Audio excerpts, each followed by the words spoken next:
2024년 12월 초에 우리는 헌법 현실을 체험하게 됐습니다. 이런 일이 있으리라고 아무도 생각하지 않았던 헌법 제77조 상황, 이것을 우리가 겪게 된 겁니다. 2024년 12월 3일 밤 11시가 다 돼서 대한민국 윤석열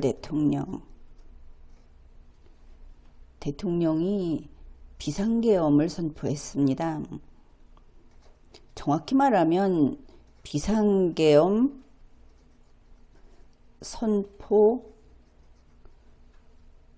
대국민 담화문을 발표를 했습니다.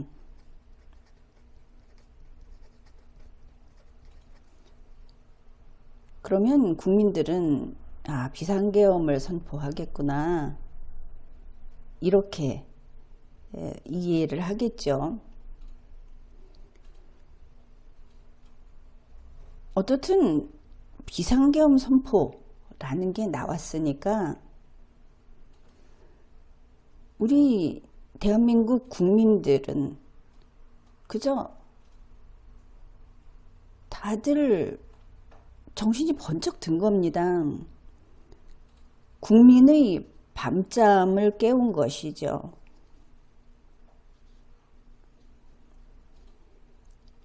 정말 비상상태구나, 이렇게 인식을 한 겁니다. 대한민국이 흔들렸습니다. 백악관에서도 그렇고 전세계 언론, 방송, 이것이 대한민국을 주목하게 됐습니다. 그리고 그 전체 분위기를 이야기하자면 세계가 대한민국을 불안한 심정으로 바라보고 있습니다. 이런 일이 있었고, 더더구나 국민들이 당혹스러운 것은 대통령의 비상계엄 선포라고 하는 것은, 이것은 헌법 수호 행위입니다. 그만큼 긴박할 때 국가를 보위하는 그런 행위인 겁니다. 그러니 내막을 모르더라도 그럴 만큼 심각한 상황이 있구나, 차차 알게 되겠지만 이렇게 생각을 할 수 있죠. 헌법 제77조 제1항을 봅시다. 그 내용을. 대통령은 전시, 사변 또는 이에 준하는 국가 비상사태에 있어서, 그러니까 꼭 전시나 사변이어야 하는 것은 아닙니다. 그것을 가지고 문제 삼는 것은 헌법을 제대로 못 읽는 것이죠.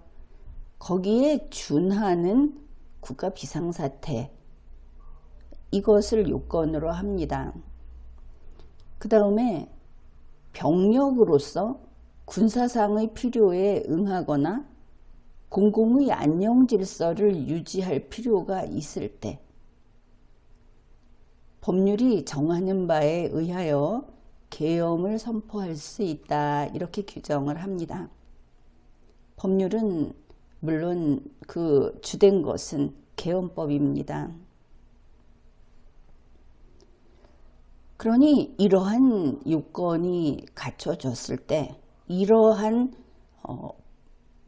계엄 선포가 필요하다고 판단을 해서 이렇게 비상계엄을 선포하겠다고 하는 것이구나, 그렇게 생각할 수 있죠. 그런데 이 담화문, 그러니 방송입니다. 방송 영상을 보고 나서 거의 직후에 국회가 움직이기 시작했습니다. 더불어민주당 이재명 대표가 난리 났다 하면서 국민들은 국회로 달려와서 국회를 지키고 국회의원을 지켜달라. 이제 군대가 총칼로 탱크를 가지고 국회를 공격할 거라는 식으로 이야기를 했고, 그래서 뭐 한 몇백 명이 달려갔다고 하죠.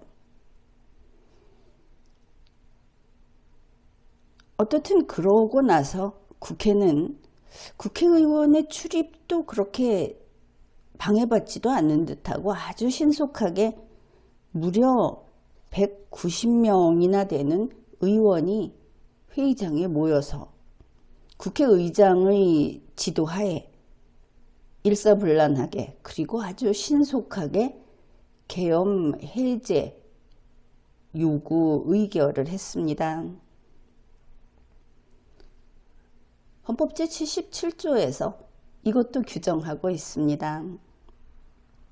계엄 해제 요구 의결 정족수는 그렇게 높지도 않습니다.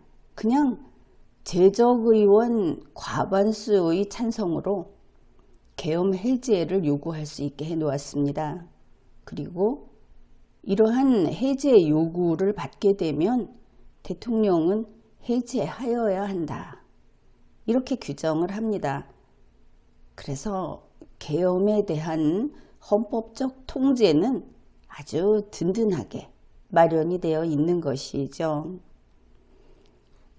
190명 참석을 해서 전원 찬성으로 해제 요구를 했습니다. 그 의결을 했죠.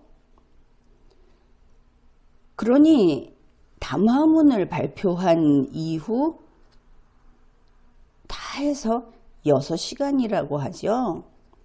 6시간 만에 비상계엄 선포를 해제한다. 이렇게 끝이 난 겁니다. 해제했다고 합니다.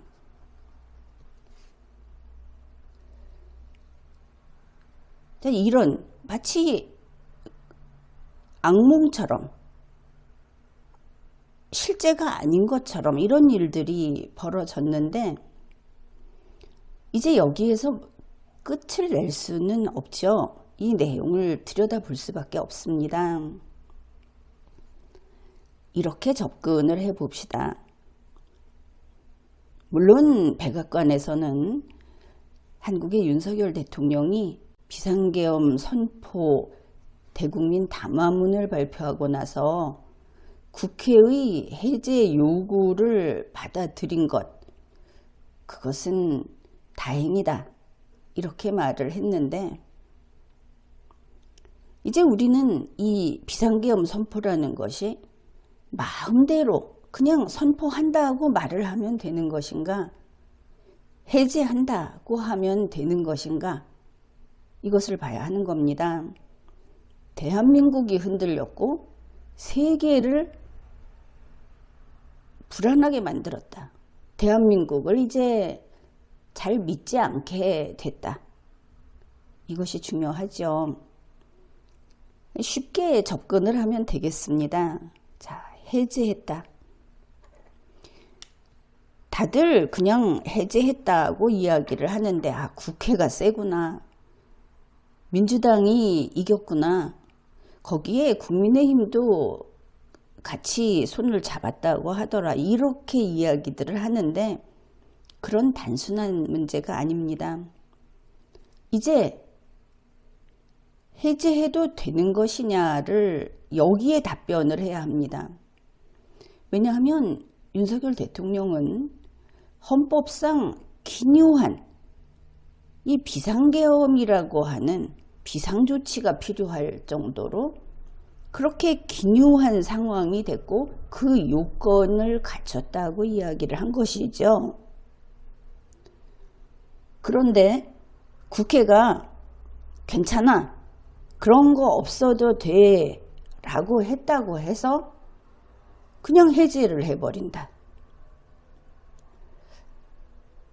이럴 수는 없는 겁니다. 이 해제는 두 가지 경우가 가능합니다. 하나는 비상계엄 상황이 종료됐을 때, 우리는 이것을 하나 묻는 겁니다. 상황이 종료되었는가? 지금 우리가 보고 있는 것은 국회의 해제 요구라고 하는 것인데, 국회의 해제 요구가 있어도 상황이 종료되지 않으면 해제하지 않아도 되는 겁니다. 이것이 헌법 제77조 제5항의 뜻입니다. 이렇게 공공의 안녕 질서를 유지할 수 없을 때 국회가 과반수 찬성으로 요구한다고 해서 해제해야 하는 것은 아니다. 왜냐하면 이것은 헌법 수호 행위고 국가 보위 행위이기 때문에.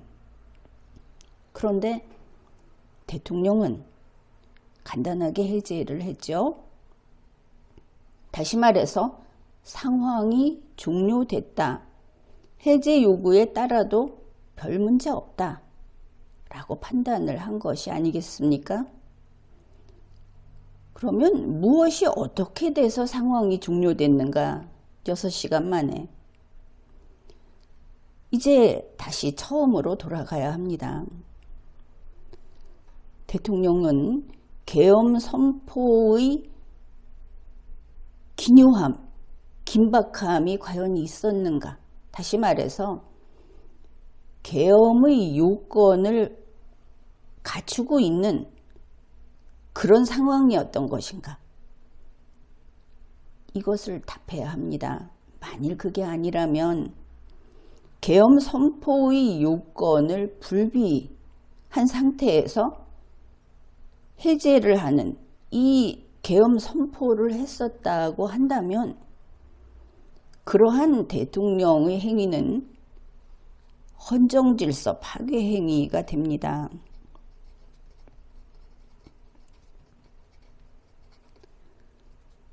쉬운 말로 헌법 내란이라고 하는 것입니다. 내란죄를 범한 것이다. 대통령이 어떻게 내란죄를 저지르는가? 여기에 대해서 몇십 년 동안 현재의 헌법 제84조 또 건국헌법의 제67조 이것을 두고 대통령이 내란을 저지르는 일은 불가능하다고 하면서 대통령은 무조건 이 기간 동안 치외 법권, 형사소추로부터 면제되는 특권을 가지고 있는 것이라는 잘못된 주장들을 해왔습니다. 여기에 대해서 그것은 그렇지 않다고 리걸마인드 연구소에서 이미 상세히 풀어놓은 영상이 있습니다. 그것은 참조하시기 바랍니다. 바로 이 경우에 대통령의 내란죄가 되는 겁니다. 눈으로 보았으니까, 여러분이 직접 경험했으니까 이게 가능하구나, 이제는 이해가 되죠. 대통령이 내란을 저지르면 그거 정말 속수무책이네 이럴 텐데 대한민국은 그렇게 만만한 국가가 아닙니다. 이런 경우 대통령의 내란을 통제하는 그러한 조치를 헌법 속에 넣어놨습니다. 대통령이 설령 1인자라고 옳지 않지만 1인자라고 하는 대통령조차 내란을 저질렀다고 할 때는 즉시 통제할 수 있다. 이것이 건국헌법 제67조입니다. 1948년. 그렇게 오래전에 우리 헌법 제정 권력은 이런 것까지 준비를 해 놓은 것이죠. 이 문장은 한번 같이 보기로 합시다.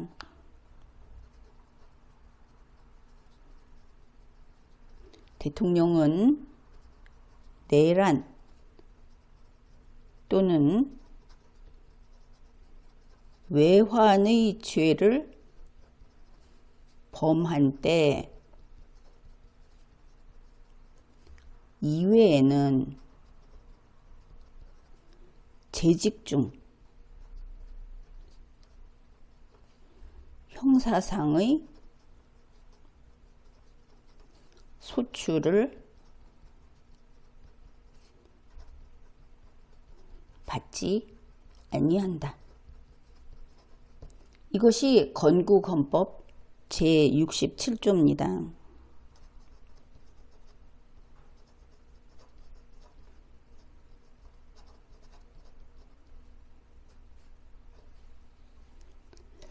그러면 현행헌법 제9차 개정헌법 여기에서는 이 조문이 제84조로 바뀌었죠.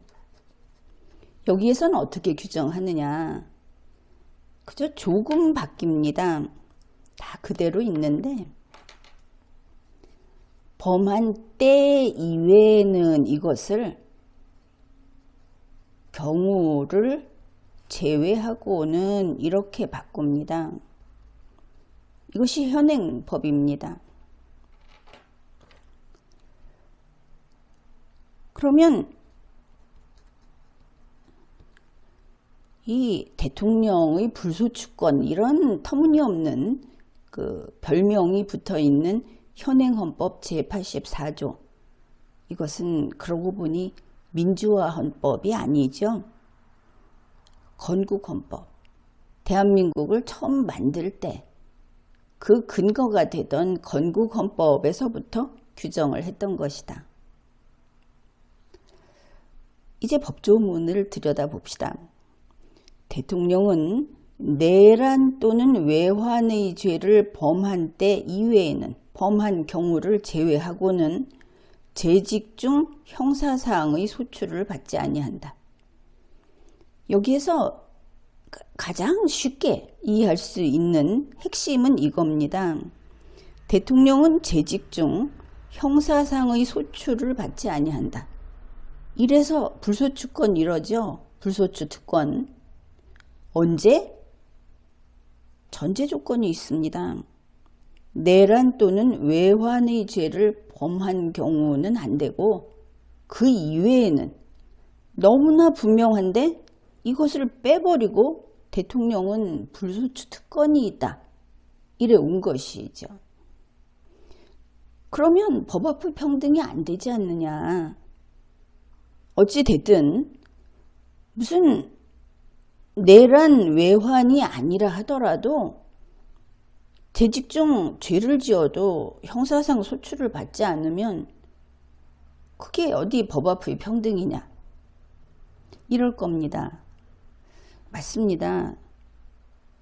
대통령은 특권 계급이 아닙니다. 이 재직 중 법을 위반했을 때 대통령도 처벌을 받습니다. 다만 이 재직 중이라는 헌법의 규정을 이 제한을 깨뜨려야 하겠죠.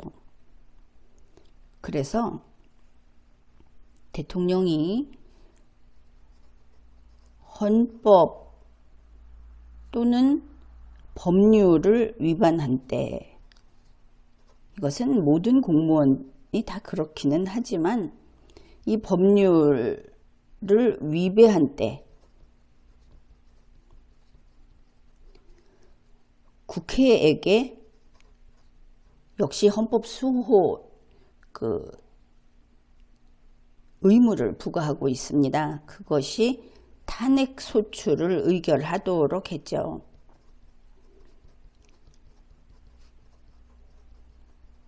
이것은 의무입니다. 국회가 탄핵 소추 의결을 할 거다, 탄핵 소추할 거다, 이런 식으로 위협을 할 문제가 아닌 것이다. 국회가 의결을 하고 헌법재판소가 탄핵 심판을 합니다. 그래서 대통령이 헌법 또는 법률을 위배했다, 이렇게 되면 파면되죠. 파면이 되면 어떻게 됩니까? 재직 중이 아니게 되죠. 재직 중이 아니게 되면서 대통령은 형사상의 소추를 받게 됩니다. 지난 우리나라의 그 탄핵 소추 사례를 보면 이러한 헌법과 법률에 따라서 행해진 것을 확인할 수 있을 겁니다. 그런데 이것은 언제냐? 내란 또는 외환의 죄가 아닌 아주 소소한 것들까지 다 이렇게 되는 것이죠. 그런데 헌법은 대통령이라는, 어떨 때는 국가의 원수라고 스스로 또 그렇게 인정하는 국민들도 있죠. 그렇게까지 대한민국 밖에서는 대한민국을 대신하는, 대한민국 국민의 의사를 전달하는 이런 역할을 하는 막강한 권한을 가진 공무원 아닙니까? 이런 공무원이 내란 또는 외환의 죄를 짓는 것은 아주 엄중하게 본 겁니다. 건국 헌법부터. 그래서 대통령이 내란 또는 외환의 죄를 지었을 때는 설령 지금 대통령이라 하더라도, 재직 중이라고 하더라도 그대로 형사상의 소추를 받는다.